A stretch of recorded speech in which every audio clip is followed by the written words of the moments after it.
Sunil CE ABC-യുടെ പ്രേക്ഷകർക്ക് ആവശ്യം ആണെന്ന് തോന്നുന്നില്ലെങ്കിൽ പോലും ഒരു പരിചയപ്പെടുത്തൽ. ആദ്യമായി ഞങ്ങളുടെ പ്ലാറ്റ്ഫോമിൽ വരുന്നു. ഫാദറാണ്, ക്രിസ്തീയ സഭയിലെ ഒരു പാതിരിയാണ്, അതിലേറെ മലയാളത്തിന് പരിചയമുള്ള എഴുത്തുകാരനാണ്, സാഹിത്യ നിരൂപകൻ. സാഹിത്യ നിരൂപകൻ എന്ന് വിളിക്കുന്നതിലേറെ സുനിൽ സാറിന്റെ ലേഖനങ്ങൾ പലപ്പോഴും ഞങ്ങളുടെയൊക്കെ കരളിൽ തറച്ചിട്ടുള്ളത് സാമൂഹ്യ വിമർശകൻ എന്ന നിലയിലാണ്. അതുകൊണ്ട് സാഹിത്യ നിരൂപകൻ എന്നതിലേറെ പ്രത്യേകിച്ച് ഒരു വൈദികന്റെ തുറന്നു പറച്ചിലുകൾ, ഒരു നിരൂപകന്റെ കൊറോണ ദിനങ്ങൾ, അങ്ങനെ ശ്രദ്ധേയമായ രചനകളുമായി മലയാള മനസ്സിൽ ഏതാണ്ട് സുപരിചിതനായി കഴിഞ്ഞ, സ്വന്തമായി വ്യക്തിമുദ്ര പതിപ്പിച്ച ഒരു എഴുത്തുകാരനും പുരോഹിതനും സർവോപരി സാമൂഹ്യ സേവകനും ആണ്. ഞങ്ങൾ അദ്ദേഹത്തെ വീണ്ടും സാമൂഹ്യ വിമർശകൻ, മലയാളത്തിന്റെ ശക്തനായ സാമൂഹ്യ വിമർശകൻ എന്ന് വിളിച്ചുകൊള്ളുന്നു. സുനിൽ സാർ, ഫാദർ സുനിൽ, ABC-യിലേക്ക് സ്വാഗതം. ഓക്കെ സാർ, ഇന്ന് നമ്മൾ സംസാരിക്കുന്നത്, സുനിൽ സാർ ഇന്ന് ABC-യുടെ പ്ലാറ്റ്ഫോമിൽ ആദ്യമായി സംസാരിക്കുന്നത് ഈ മലയാളത്തിലെ അക്കാഡമിക് രംഗത്തെ ഏറ്റവും ചൂടേറിയ ഒരു വിഷയത്തെക്കുറിച്ചാണ്. നമ്മുടെ യൂണിവേഴ്സിറ്റി സിലബസുകൾ പണ്ടൊക്കെ വളരെ ഉന്നതങ്ങളായ ബോഡികളിൽ ഉത്തരവാദപ്പെട്ട ആളുകൾ ഇരുന്ന് മഹാപണ്ഡിതന്മാർ ചർച്ച ചെയ്ത് വളരെ നീണ്ട ആലോചനകൾക്ക് ഒടുവിൽ സുവിദിതമായ തീരുമാനങ്ങൾ എടുത്ത് പുറത്തു വരുമ്പോഴാണ് വിദ്യാർത്ഥികളും അധ്യാപകരും നമ്മുടെ അക്കാഡമിക് ലോകവും അറിയുന്നത്. ഇന്നിപ്പോ നമ്മുടെ സോഷ്യൽ മീഡിയയിലെ പ്ലാറ്റ്ഫോമുകൾ, ഈ കാലിക്കറ്റ് യൂണിവേഴ്സിറ്റിയിലെ എൻ്റെ ആദരണീയനായ സുഹൃത്ത് ഡോക്ടർ ഉമർ തറമയിൽ അത്തരം ഒരു ചർച്ചയെക്കുറിച്ച് വിശേഷിപ്പിച്ചത് ഈ സാമൂഹ്യ മാധ്യമങ്ങളുടെ ചന്തപ്പുരയിൽ യൂണിവേഴ്സിറ്റി സിലബസുകൾ വലിയ തോതിൽ വലിച്ചു കീറി വിചാരണയ്ക്ക് വിധേയമാകുന്നു എന്നാണ്. സാർ, ഇന്ന് തീർച്ചയായിട്ടും നമ്മളൊന്നും ആലോചിച്ചിട്ടില്ലാത്ത മട്ടിൽ അതിരൂക്ഷമായ സാമൂഹിക വിമർശനം സുനിൽ സാറിന്റെ ഭാഗത്ത് നിന്ന് ഉണ്ടാകുമെന്ന് ഞാൻ പ്രതീക്ഷിക്കുന്നു. കാലിക്കറ്റ് യൂണിവേഴ്സിറ്റിയിലെ സിലബസിനെ കുറിച്ച് നമ്മുടെ സാമൂഹ്യ മാധ്യമങ്ങളിൽ നടക്കുന്ന ചർച്ചകളുടെ ശരി തെറ്റുകൾ, അതിന്റെ പരിണതികൾ, അതിന്റെ വിപത്തുകൾ, ഭവിഷ്യത്തുകൾ ഒക്കെ വിശകലനം ചെയ്തുകൊണ്ട് doctor Sunil CE, father Sunil CE ഇന്ന് നമ്മളോട് സംസാരിക്കും. സുനിൽ സാർ, അങ്ങേക്ക് ആരംഭിക്കാം. ഈ അമിതമായി ജനാധിപത്യവൽക്കരിക്കപ്പെടുന്നതോ അതല്ലെങ്കിൽ ഈ ജനപ്രിയത നേടുന്ന സംഗതികൾക്കോ ആണ് മൂല്യമുള്ളത് എന്ന് നമ്മളങ്ങ് തെറ്റിദ്ധരിക്കുന്നുണ്ട്. ഈ തെറ്റിദ്ധാരണ ഒടുവിൽ ഒരുപക്ഷെ ഈ എത്തി നിൽക്കുന്നത് നമ്മളിപ്പം ഞാൻ ജീവിക്കുന്ന, ഞാൻ വായിക്കുന്ന, ഞാൻ കാണുന്ന കാലത്തെ ഞാൻ വിശേഷിപ്പിക്കുന്നത് അയഞ്ഞ കാലം എന്നാണ്. അത്രയും അയഞ്ഞു വരേണ്ടത് അങ്ങനെ അയഞ്ഞു വരേണ്ട ഒരു സംഗതിയാണോ കേരളത്തിന്റെ പുതിയ തലമുറ പഠിക്കേണ്ടുന്ന സിലബസ് എന്നത് വലിയ ചോദ്യമാണ്. കാരണം T. പത്മനാഭ അല്ലെങ്കിൽ MD അല്ലെങ്കിൽ M. മുകുന്ദ, നിങ്ങൾ ഇനി വീട്ടിലിരുന്നോളൂ, ഞങ്ങള് തീരുമാനിക്കും പുതിയ സിലബസ് എന്ത്, പുതിയ കൾച്ചർ എന്ത്, പുതിയ സംസ്കാരം എന്ത്, പുതിയ ഭാഷ എന്തെന്ന് ഞങ്ങൾ തീരുമാനിക്കും. അപ്പം ഈ 2010-12 ആണ്, ഏത് വർഷം എന്ന് ഓർക്കുന്നില്ല, ഒരു കമ്മ്യൂണിക്കേറ്റീവ് ഇംഗ്ലീഷ് ഡിക്ഷണറിയിൽ കടന്നുകൂടിയ 2 പദങ്ങളാണ് ബൈജു മിനി എന്ന് പറയുന്നത്. ബൈജു മിനി എന്ന് പറഞ്ഞാൽ വീട്ടിലുള്ള ഏറ്റവും പ്രായം ചെന്ന ഉറക്കമില്ലാത്ത അപ്പൂപ്പനെയും അമ്മൂമ്മയും സൂചിപ്പിക്കാൻ ഉപയോഗിക്കുന്ന 2 കോഡ് ഭാഷകളായിട്ട് പുതിയ തലമുറ ഉപയോഗിച്ചു തുടങ്ങി. അപ്പം ഈ പുതിയ തലമുറ കൊണ്ടുവരുന്ന ഈ പാഠങ്ങൾ അല്ലെങ്കിൽ ഇത്തരം പ്രത്യയങ്ങൾ നമുക്ക് എടുക്കാം ഒരു കമ്മ്യൂണിക്കേറ്റ് അവർക്കിടയിൽ എന്നുള്ളത്. അപ്പം പക്ഷെ നമ്മൾ ഓർക്കേണ്ടതാണ്, ഈ വിദേശ യൂണിവേഴ്സിറ്റികളിലൊക്കെ നമ്മൾ ഏറ്റവും പുതിയ ആളെ പഠിക്കാനുണ്ട് എന്ന് പറഞ്ഞാൽ അത് ഏറ്റവും പുതിയ ആള്, ഏറ്റവും ജനപ്രിയത നേടിയ ആൾ എന്ന അർത്ഥത്തിലല്ല. ഇപ്പം ഒരു ഫിലോസഫി പഠിക്കുന്ന, വിദേശ യൂണിവേഴ്സിറ്റിയിൽ ഫിലോസഫി പഠിക്കുന്ന ഒരാൾ ഏറ്റവും ഒടുവിൽ പഠിക്കുന്ന ആള് ഉനാവ്നോയ്ക്ക് ശേഷം പഠിക്കുന്നത് സ്ലേവോ സിസേക്കിനെയാണ്. സ്ലേവോ സിസേക്ക് എല്ലാ കാര്യങ്ങളിലും അഭിപ്രായം പറയുന്ന ആളാണ്. പൊളിറ്റിക്സില്, സിനിമയില്, പരിസ്ഥിതിയില്, സാഹിത്യത്തില് എന്ന് വേണ്ട എല്ലാ മേഖലയിലും. ഇയാൾ ഈ അഭിപ്രായം പറയുമ്പോൾ ഈ അഭിപ്രായം കേൾക്കാൻ ലോകത്ത് എവിടെയുള്ള യൂണിവേഴ്സിറ്റികൾ കണ്ണും തുറന്നിരിപ്പുണ്ട്. അതുപോലെയാണോ ഒരു ന്യൂ മീഡിയയില് കിടന്ന് രാപ്പകല് ഈ പറയുന്ന ഒരു കാലത്തെക്കുറിച്ച് ഒരു ബോധ്യവുമില്ലാതെ, ചരിത്രത്തെ കുറിച്ച് ഒരു ബോധ്യവുമില്ലാതെ പറയുന്ന കാര്യങ്ങളുടെ പിന്നാലെ പോകേണ്ടത് എന്നാണ്. ഇപ്പം ഏറ്റവും കൂടുതൽ ജനപ്രിയത നേടിയ അല്ലെങ്കിൽ വായനയെ തിരിച്ചു കൊണ്ടുവന്ന് മലയാളി അവകാശപ്പെടുന്ന ഒരു നോവലാണ് Ram care of Anandi, Akhil P ധർമ്മേന്റെ. അഖിൽ പി ധർമ്മിജന്റെ, റൈറ്റ്. ഞാൻ ഇപ്പോഴും സമ്മതിക്കുന്നു, ഇൻസ്റ്റാഗ്രാമിലൂടെ ആ പുസ്തകം ഇപ്പം എനിക്ക് തന്നെ പരിചയമുള്ളവര് ഈ പുസ്തകമൊക്കെ വായിച്ചവരും വാങ്ങിച്ചുകൊണ്ടിരിക്കുന്നവരും ഒക്കെ ഉണ്ട്. അതിലെ 24ാമത്തെ അധ്യായം. അല്ല സർ, 4 വർഷം കൊണ്ട് 40 പതിപ്പുകൾ വിറ്റുപോയി എന്നാണ് അവരുടെ അവകാശവാദം. ഇപ്പൊ ഈ പതിപ്പുകള് നമുക്കറിയാലോ, പുതിയ ടെക്നോളജിയുടെ കാലത്ത് പതിപ്പ് എന്ന് പറഞ്ഞാൽ 5 കോപ്പി അടിച്ചിട്ട് 500 എന്ന് പറയുന്നതും, അല്ലെ 25 കോപ്പി അടിച്ചിട്ട് 2500 എന്ന് പറയുന്നതും അതൊരു ടെക്നോളജിയുടെ ഭാഗമാണ്. തട്ടിപ്പാണ്. പതിപ്പിൽ എനിക്ക് വിശ്വാസമില്ല. പക്ഷേ രാം കെയർ ഓഫ് ആനന്ദി എന്ന് പറയുന്ന നോവലിൽ 24ാം അധ്യായത്തിന് എന്താണ് സവിശേഷത? അതാണ് ചോദ്യം. 23 അധ്യായങ്ങൾക്ക് ഒരു സവിശേഷതയും ഇല്ലാത്തതുപോലെ തന്നെയാണ് 24ാമത്തെ അധ്യായത്തിന് സവിശേഷതയില്ലാത്ത. അപ്പൊ ഈ 24ാമത്തെ അധ്യായമാണ് പഠിക്കാൻ എടുത്തിരിക്കുന്നത് എന്നാണ് ഞാൻ മനസ്സിലാക്കുന്നത്. ഇനി വേറൊരു പ്രശ്നമുണ്ട് ഈ സിലബസില്. ഈ കാലിക്കറ്റ് യൂണിവേഴ്സിറ്റിയുടെ സിലബസ് കണ്ടാൽ തോന്നും കേരളത്തില് 50% മനുഷ്യർ ഇപ്പോൾ ട്രാൻസ്ജെൻഡേഴ്സ് ആണെന്ന്. ട്രാൻസ്ജെൻഡേഴ്സ് എന്ന് പറയുന്ന ഒരു ന്യൂനപക്ഷമാണ്. അതിൽ ഓർക്കേണ്ടതാണ്, ഒരേ ആളുടെ സിലബസ് രണ്ടിടത്ത്. കവിത എന്ന് പറയുന്ന ഒരു കവിതയുണ്ട്, പിറവി എന്ന് പറയും, വിജയരാജമല്ലിയുടെ പിറവി എന്ന് പറയുന്ന കവിത പഠിക്കാനുണ്ട്. ഇതേ വിജയരാജമല്ലിയുടെ വിജയരാജമല്ലിക കേരള യൂണിവേഴ്സിറ്റി സിലബസിലും കണ്ടു ഞാൻ. എല്ലായിടങ്ങളിലും ഉണ്ട്. അപ്പം ഇതെന്ന് വെച്ചാല് ഈ എന്താ പറയുക, ഈ രാഷ്ട്രീയം എന്ന് പറയുന്ന സംഗതി ഒരു ഇരട്ടത്താപ്പ് നയമാണ് കേരളത്തില്. ഇതേ ഇരട്ടത്താപ്പ് സിലബസിലേക്കും എത്തുന്നു എന്ന് പറഞ്ഞാൽ അത് ചരിത്രത്തിന്റെ എന്താ പറയാ വിള്ളലാണ്. ചരിത്രത്തിന് മേലെ ഉണ്ടാകുന്ന ഒരു വലിയ വിള്ളലാണ്. അപ്പൊ ഈ വിള്ളലിനെ നമ്മൾ എങ്ങനെ കണക്കിലെടുക്കും, എങ്ങനെ വിശ്വസിക്കും, എങ്ങനെ അംഗീകരിക്കും എന്നുള്ളതാണ്. ലോകത്തൊരിടത്തും നടക്കാത്തതാണ്. ലോകത്തൊരിടത്തും നടക്കാത്ത ഒരു സംഗതിയാണ്. അതായത് ഈ ഇപ്പൊ ഞാൻ വേറൊരു പേരിങ്ങനെ കണ്ടിരുന്നു, പ്രിയ സുനിൽ എന്ന് പറഞ്ഞിട്ട് ഒരു കഥയാണ് ആ പെൺകുട്ടി എഴുതിയിട്ടുള്ളത്. ഇടയ എന്നോ മറ്റോ പറഞ്ഞിട്ട് ഒരൊറ്റ കഥ എഴുതിയ ഒരു പെൺകുട്ടി സിലബസിന്റെ ഭാഗമാകുന്നു എന്ന് പറഞ്ഞാൽ ഈ ന്യൂ മീഡിയ എന്ന് പറയുന്ന ഈ ഉമർ തർമയിൽ ഉപയോഗിച്ച അതേ ഭാഷ ഈ ചന്തയിൽ കൊണ്ട് നിങ്ങൾ തൂക്കിയെടുത്തോ എന്ന് പറയുന്ന ഒരു സംഗതി മാത്രമാകുന്ന ആരാണ് ഈ സിലബസിലെ ഈ പേരുകാര്? പ്രിയ സുനിൽ ആരാണ് ഇവര്? ഇവരെന്തുമാണ് മലയാളത്തിന് സംഭാവന ചെയ്തിരിക്കുന്നത്, സംസ്കാരം സംഭാവന? അപ്പം ഒന്നുമല്ലാത്ത ഒരാളെ എന്തൊക്കെയോ ആക്കിയെടുക്കുന്ന ഒരു പ്രവണതയായിട്ട് ഒരുപക്ഷെ ഇത് മാറുന്നു. അപ്പൊ സിലബസ് എന്ന് പറഞ്ഞ സംഗതിക്ക് വലിയ വാല്യൂ ഉണ്ടെന്ന് തോന്നുന്നില്ല. അപ്പം ഇനിയിപ്പോ നമുക്ക് ഓർക്കേണ്ടതാണ്, കേരളത്തിലെ വിജയശതമാനം നോക്കുമ്പോൾ തന്നെ അറിയാം, 4 അക്ഷരം കൂട്ടി വായിക്കാൻ അറിഞ്ഞൂടാത്ത എല്ലാവരും 10ാം ക്ലാസ് ജയിക്കുന്നു. പിന്നെ ഇംഗ്ലീഷും മലയാളവും ഏതെങ്കിലും ഒരു ഭാഷയിൽ പ്രാവീണ്യം നേടാത്തവരെല്ലാം +2 ജയിക്കുന്നു. അങ്ങനെ ഈ സിസ്റ്റം തന്നെ ഒരുപക്ഷെ അധപ്പതിച്ച സിസ്റ്റമാണ്, എഡ്യൂക്കേഷൻ സിസ്റ്റം തന്നെ. അപ്പൊ ആ സിസ്റ്റത്തിന്റെ ഭാഗമാകാൻ ഈ വിത്തോടിരിക്കട്ടെ എന്ന് പറയുന്നത് പോലെയാണ് ഒരുപക്ഷെ ആരും കേട്ട് നമ്മൾ ഈ സിലബസിന്റെ ഫുൾ ടെസ്റ്റ് എടുത്ത് വെച്ചിട്ട് നോക്കിയാൽ, അപ്പം ഞാൻ നേരത്തെ പറഞ്ഞ ആ തമാശ വീണ്ടും ഓർമ്മ വരികയാണ്. അതായത് ഈ പിന്നെ കേരളത്തിലെ 50% വരുന്നവർ പ്യുവർ പൊളിറ്റിക്സിന്റെ ആൾക്കാരാണ്, അല്ലെങ്കിൽ ട്രാൻസ്ജെൻഡേഴ്സ് ആണ്, എല്ലാവരും അവയവങ്ങൾ വെച്ച് മാറിയവരാണ് എന്നുള്ള ബോധ്യം വരുത്തുന്നതിൽ പ്രമോദരാമന്റെ ചേതാംശ ജീവിതം എന്നൊക്കെ പറഞ്ഞിട്ട് ഒരു കഥ പഠിക്കാനുണ്ട്. വിജയരാജമല്ലികയുടെ പിറവി എന്ന് പറയുന്ന കവിത പഠിക്കാനുണ്ട്. അതല്ലെങ്കിൽ പിന്നെ ജിയോ ബേബിയുടെ കാതൽ എന്ന് പറയുന്ന സിനിമ പഠിക്കാനുണ്ട്. ഞാൻ ഇതിനൊന്നും കുറ്റം പറയുന്നതല്ല, അല്ലെങ്കിൽ ഇതിനെ നിശിതമായി വിമർശിക്കുന്നതല്ല.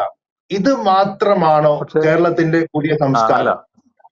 അല്ല, ചോദ്യം ഇതാണ്, ഈ കവിതയുടെ ഗുണനിലവാരം അനുസരിച്ചുള്ള പ്രാതിനിധ്യമാണോ, അല്ലെങ്കിൽ കഥയുടെ സാഹിത്യ മൂല്യമാണോ, അതല്ല കഥ എഴുതുന്ന ജനവിഭാഗത്തിന്റെ പ്രാതിനിധ്യമാണോ സിലബസിൽ വരേണ്ടത് എന്നല്ലേ സാർ ഉയർത്തുന്ന ചോദ്യം?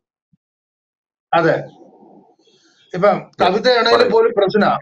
ഇപ്പൊ കവിതയിൽ പോലും കമ്പാർട്ട്മെന്റ് ഒറ്റ മീഡിയമാണ്. ഇപ്പം ജുവാൻ ബെലി ഹെരേര എന്ന് പറയുന്ന അമേരിക്കൻ പോയറ്റ് ലോററ്റ്, അയാൾ പോയറ്റ് ലോററ്റ് ആകുന്നത് ഒരുപക്ഷെ ഈ കമ്പാർട്ട്മെന്റലിസം ഉണ്ടാക്കിയിട്ടല്ലോ സാഹിത്യത്തില്.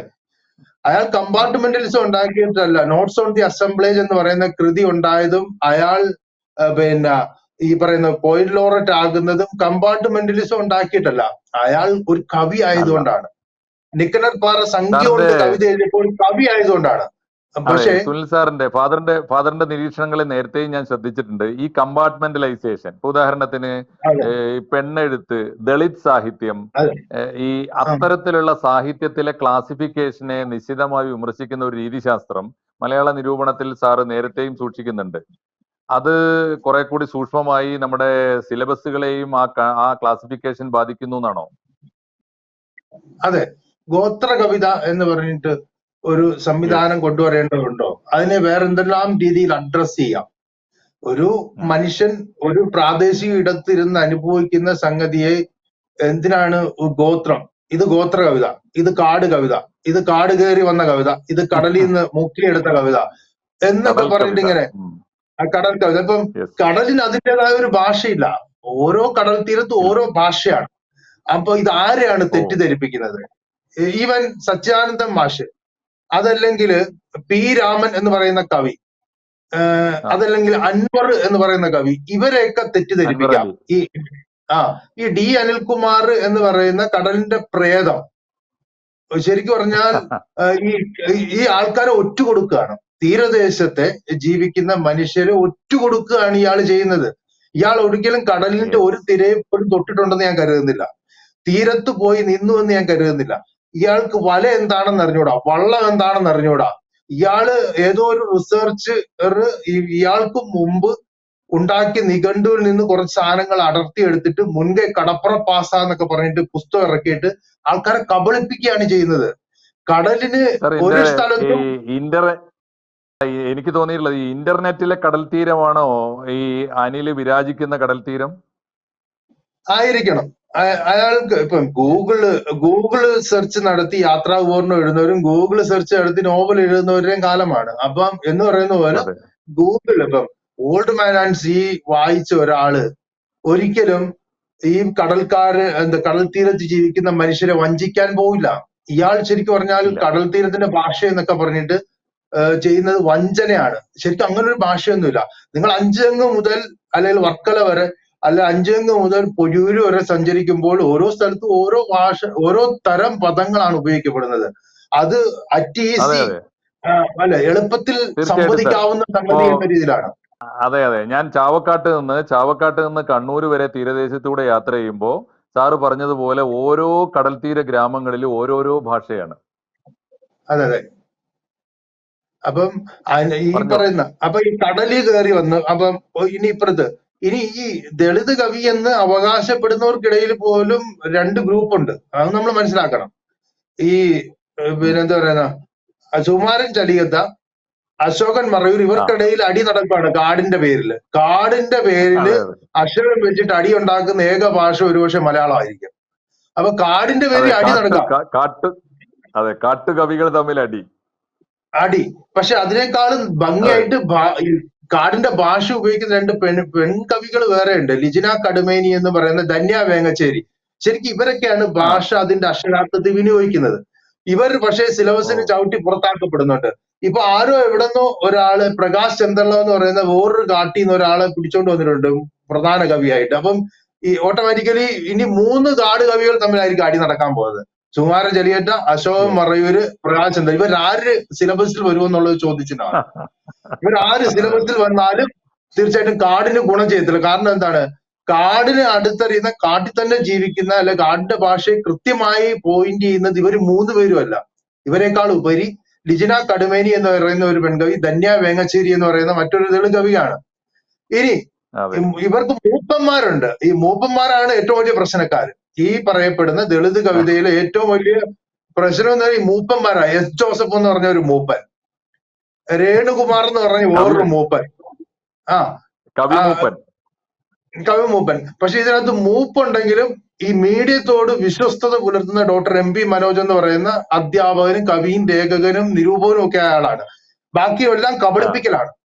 ബാക്കിയെല്ലാം ഈ വെള്ളം ചേർക്കുന്നു, മായം കലർത്തുന്നു എന്ന് പറയുന്ന പരിപാടിയാണ് ചെയ്തുകൊണ്ടിരിക്കുന്നത്. അപ്പൊ അല്ല ഇത് ഫാദർ, ഒരു ഞാനൊരു ഒരു ഒരു ഒരു വായനക്കാരൻ എന്ന നിലയിൽ ഒരു സംശയം ചോദിക്കട്ടെ. ഇപ്പോ സോഷ്യൽ മീഡിയയിൽ ഓരോ കവിയും അവനവന്റെ ശക്തിയും പരിമിതിയും വെച്ച്, അറിവും അജ്ഞതയും വെച്ച്, കവികൾ അവരവർക്ക് തോന്നുന്ന മട്ടിൽ ഞാൻ കാട്ടുകവിയാണ്, ഞാൻ കടൽ കവിയാണ്, ഞാൻ ദളിത് കവിയാണ്, ഞാൻ പെൺകവിയാണ്, ഞാൻ ഈ എന്താ പറയാ ഈ ട്രാൻസ്ജെൻഡർ കവിയാണ് എന്നൊക്കെ പറഞ്ഞ് രംഗത്ത് വരും. അതൊക്കെ ശരിയാണ്.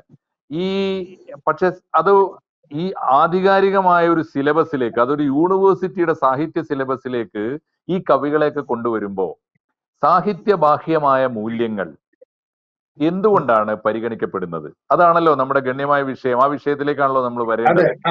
സാറ് എങ്ങനെയാണ് സാഹിത്യബാഹ്യമായ സംഭവിക്കുന്നത്? ആ ആ, പറയൂ. എനിക്ക് തോന്നുന്നത് പൊളിറ്റിക്കൽ ഇടപെടലായിരിക്കും പ്രധാനമായിട്ടും. രാഷ്ട്രീയ ഇടപെടൽ എന്ന് പറയുന്ന ഒരു സംഗതി തീർച്ചയായിട്ടും ഇതിന്റെ ഉള്ളിലുണ്ട്.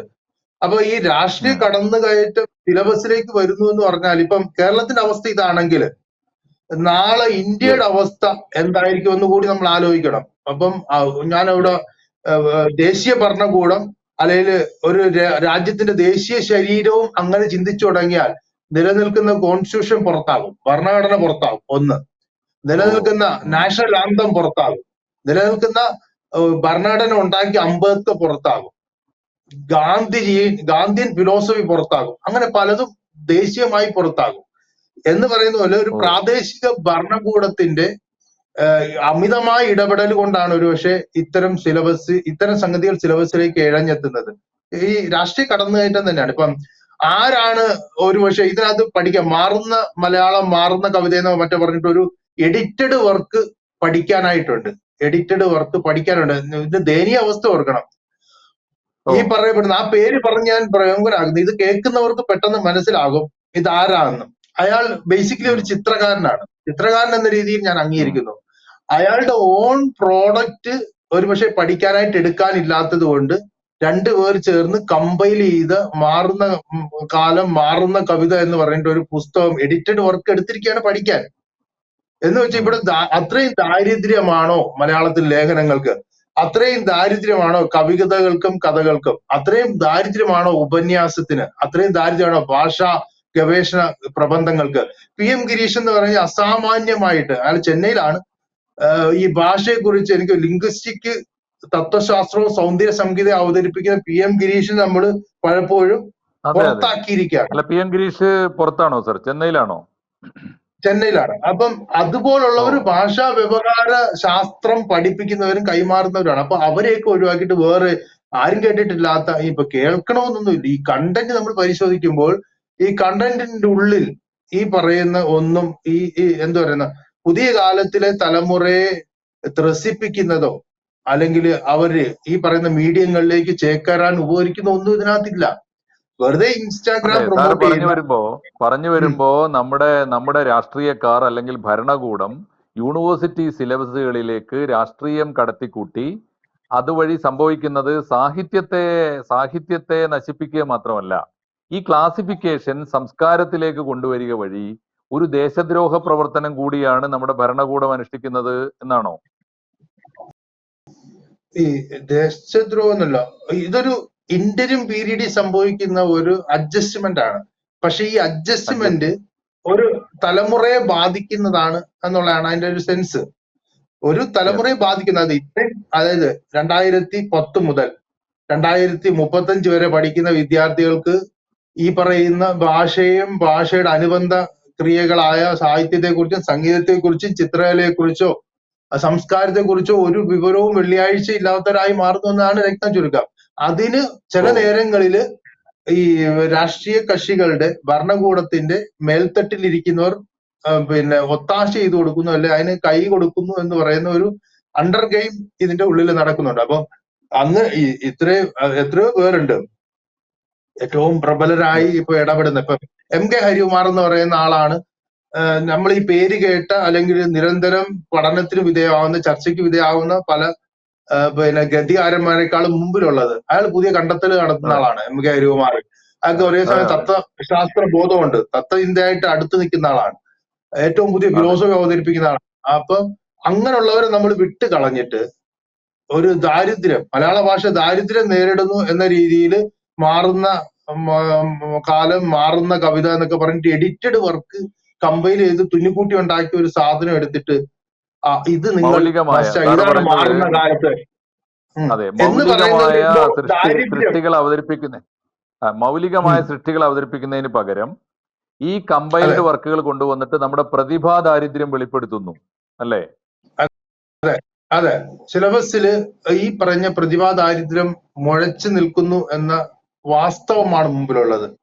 ഇനി മാറിയേക്കാം, പക്ഷെ നിലവിൽ ഇതേതാണ്ട് പിന്നെന്താ പറയുന്ന ജനപ്രിയത നേടിയതാണ് മൂല്യവത്തായത് എന്നുള്ള ഒരു സെൻസ് ഇതിന്റെ ഉള്ളില് അറിയാതെ പ്രചരിപ്പിക്കുന്നുണ്ട്. അപ്പം ഇത് തീർച്ചയായിട്ടും വരും തലമുറയെ തെറ്റിദ്ധരിപ്പിക്കുന്നു, അല്ലെങ്കിൽ വഴിതെറ്റിക്കുന്നു, വഴിതെരിച്ചു വിടുന്നു എന്നൊക്കെയുള്ളതാണ് ഞാൻ മനസ്സിലാക്കുന്ന ഒരു സംഗതി. തീർച്ചയായിട്ടും. ഇപ്പൊ ജനപ്രിയത ഒരു സാഹിത്യ മൂല്യമായി കൂടാ, അല്ലെങ്കിൽ സാഹിത്യത്തിന്റെ മാനദണ്ഡമായി കൂടാ. ജനപ്രിയതയെ മുൻനിർത്തിയിട്ട് നമ്മുടെ യൂണിവേഴ്സിറ്റി സിലബസുകളിൽ സാഹിത്യകൃതികൾ തിരഞ്ഞെടുക്കപ്പെടുമ്പോൾ സംഭവിക്കുന്നത്, നമ്മുടെ കാലഘട്ടത്തിൽ പിറന്ന യഥാർത്ഥ സാഹിത്യത്തെ പുതിയ തലമുറയിലേക്ക് കൈമാറാൻ നമ്മുടെ ഭരണകൂടത്തിന് കഴിയാതെ പോകുന്നു. അതുവഴി ഒരു പുതിയ തലമുറയുടെ ഭാവുകത്വത്തെ, സഹൃദയത്വത്തെ വലിയ തോതിൽ നമ്മൾ മുരടിപ്പിക്കുന്നു എന്ന് നിരീക്ഷിക്കാമോ? സാറിന് അവസാനമായി അതിരൂക്ഷമായി അങ്ങയുടെ വിമർശനങ്ങൾ ABC ഫ്ലോറിലൂടെ ഈ കാലിക്കറ്റ് യൂണിവേഴ്സിറ്റിയുടെ മലയാളം സിലബസ് തിരഞ്ഞെടുത്ത എല്ലാ അധികാരികളിലേക്കും കൈമാറുമ്പോൾ അവസാനമായി അങ്ങേക്ക് പറയാനുള്ള മെസ്സേജ് കൂടി പറഞ്ഞ് നമുക്ക് ഈ ലെക്ക അവസാനിപ്പിക്കാം. സാർ ഇനിയും ABCയുടെ ഫ്ലോറിൽ വരണം എന്ന് അപേക്ഷിക്കുന്നു. സാറിന് പറഞ്ഞ് അവസാനിപ്പിച്ചോളൂ. ഈ നവോത്ഥാന പ്രവർത്തനം എന്നൊക്കെ പറയുന്നത് തീർച്ചയായിട്ടും ഐഡിയോളജിക്കൽ ലെവലിലൂടെ ആണല്ലോ, ആശയപരമായ കരുനീക്കങ്ങളാണത്. അങ്ങനെയെങ്കിൽ ആശയപരമായി എപ്പോഴും കരുനീക്കുന്ന ഒരാളാണ് ആനന്ദ് സിലബസിലല്ലോ. ആനന്ദിന്റെ എന്തും എടുക്കാം, ആനന്ദിന്റെ ശില്പം എടുക്കാം, ആനന്ദിന്റെ കവിത എടുക്കാം, ലേഖനങ്ങൾ എടുക്കാം, നോവൽ എടുക്കാം, പഠനങ്ങൾ എടുക്കാം. എന്തുകൊണ്ടാണ് ഈ അറിഞ്ഞുകൂടാത്ത ഒരു സംഗതിയെ പഠിപ്പിക്കുന്നതാണ് പഠിപ്പിക്കൽ എന്നാണ് ഞാൻ വിശ്വസിക്കുന്നത്. അറിഞ്ഞുകൂടാത്ത ഒരു സംഗതിയെ പരിചയപ്പെടുത്തുന്നതാണ് പഠിപ്പിക്കൽ.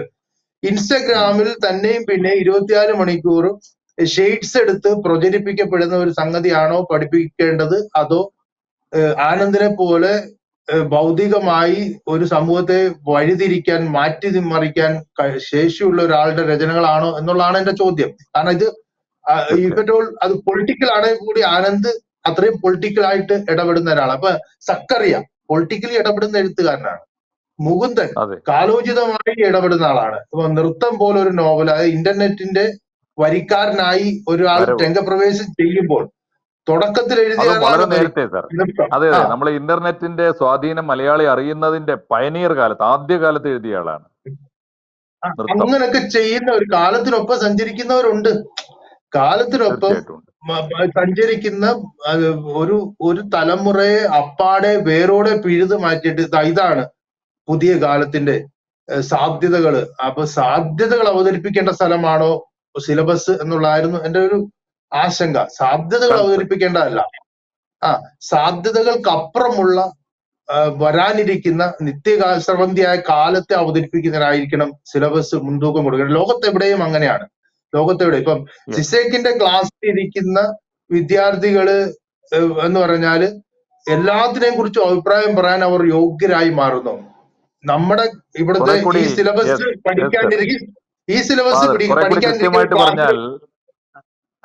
കുറെ കൂടി കൃത്യമായിട്ട് പറഞ്ഞാൽ പുതിയ കാലത്തിന്റെ സാധ്യതകളെ അവതരിപ്പിക്കുകയല്ല, എക്കാലത്തെയും അസാധ്യതകളെ ചൂണ്ടിക്കാണിക്കുകയാണ് സാഹിത്യം ചെയ്യേണ്ടത്. അപ്പം ആ രീതിയിൽ കാലിക്കറ്റ് യൂണിവേഴ്സിറ്റി മലയാള ഭാഷയോട് ചെയ്ത ഏറ്റവും വലിയ കന്നത്തരമാണ് ഈ സിലബസ് നിർമ്മാണം. അത്ര മാത്രമേ പറയാനുള്ളൂ. നന്ദി സാർ, നന്ദി പറയുന്നു. തീർച്ചയായിട്ടും ABC താങ്കളുടെ വാക്കുകൾക്ക് ഇനിയും കാത്തിരിക്കും. Thank you sir. കൂടുതൽ വാർത്തകളും വിശേഷങ്ങളും നിങ്ങളിലേക്ക് എത്താൻ ABC മലയാളം സബ്സ്ക്രൈബ് ചെയ്യുക, ബെൽ ബട്ടണും അമർത്തുക.